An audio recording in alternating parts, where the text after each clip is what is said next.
Class 10th में आया है। एक बात सीख ले, पोलिनोमियल में 2023 में, 2024 में, 2026 में इसी कॉन्सेप्ट पर केस स्टडी आई है और ये लोगों को मालूम ही नहीं है। ऐसे कैसे चलेगा मेरे भाई? तेरा भविष्य है, तेरे हाथों में है। तो ये बात ध्यान रखियो, कोचिंग पर चाहे केस स्टडी ना होती हो, तूने तो करनी है, तूने तो 100 में से 100 लाने हैं। अगर लाने हैं तो केस स्टडी करनी पड़ेगी, क्योंकि 12 नंबर की केस स्टडी आएगी और बच्चा वहीं पर कमजोर होता है क्योंकि वो प्रैक्टिस कम करता है केस स्टडी की। इसलिए केस स्टडी की सीरीज में एक और केस स्टडी ले आया हूं, बहुत ध्यान से समझियो। कह रहे find zeros of the polynomial this. Zeros कैसे निकलती हैं? बच्चा बच्चा जानता है, इसको इक्वल टू में 0 रख दो।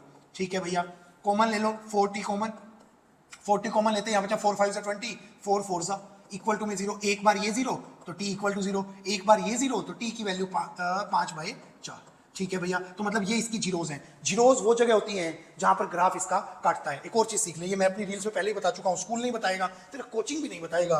तू इधर देख, इसका ये क्या है? a टी स्क्वायर का कोफिशिएंट, मतलब हाईएस्ट पावर का कोफिशिएंट कैसा है भैया? हाईएस्ट पावर का कोफिशिएंट नेगेटिव है। अगर हाईएस्ट पावर का कोफिशिएंट नेगेटिव है ना, तो इस ग्राफ का मुंह नीचे बनेगा।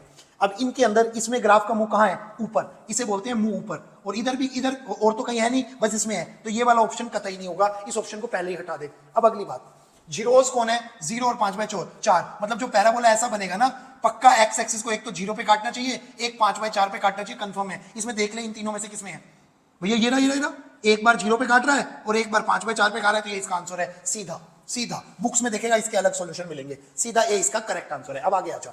आगे कह रहा है what should be the value of H. मैं बार बार बोल रहा हूं, हाथ जोड़ रहा हूं, मेरी पुरानी केस स्टडी देख ले, हाथ जोड़ रहा हूं मेरे भाई, कि एच निकालना है। फंक्शन एच का है, एच ही पीटी है। जो यहां लिखा होता है ये वाई होता है, मतलब ये वाई मांग रहा है। कौन सा वाई? कौन सा वाई? टी पर। कौन सा टी पर? वो इसे बताएगा। टी जिसकी वैल्यू 3/2 है। तो कुछ नहीं करना, बस टी की जगह 3/2 रख दे मेरे भाई, 3/2 रख दे मेरे भाई। मैं हाथ जोड़ रहा हूं, ये तो करके जा ही जा।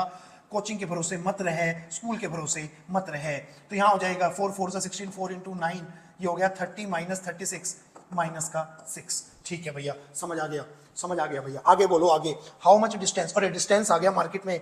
Hitting the water level again, before hitting the water level again, जब वो दोबारा आ रहा है। अच्छा भैया, ये यहां से चला था, डॉल्फिन यहां से चली, यहां से वापस यहां आई, कब आई? 5/4 पर। तो 5/4 पर कितना डिस्टेंस वो कवर करके आई, ये वो मांग रहा है। तो हमें पता है डिस्टेंस होता है स्पीड इनटू टाइम। स्पीड हमें दे रखी है इस क्वेश्चन में, और स्पीड कितनी दे रखी है? 20। और टाइम दोबारा कब आई? 5/4 मिनट या सेकंड जो भी है उसके बाद आई, 5/4 सेकंड के बाद आई, क्योंकि ये सेंटीमीटर पर सेकंड पे है। पहले 0 पे थी, कूद के वापस आई, 5/4 सेकंड पर आई। तो ये कितना हो गया? 25 सेंटीमीटर पर second. Thank you so much.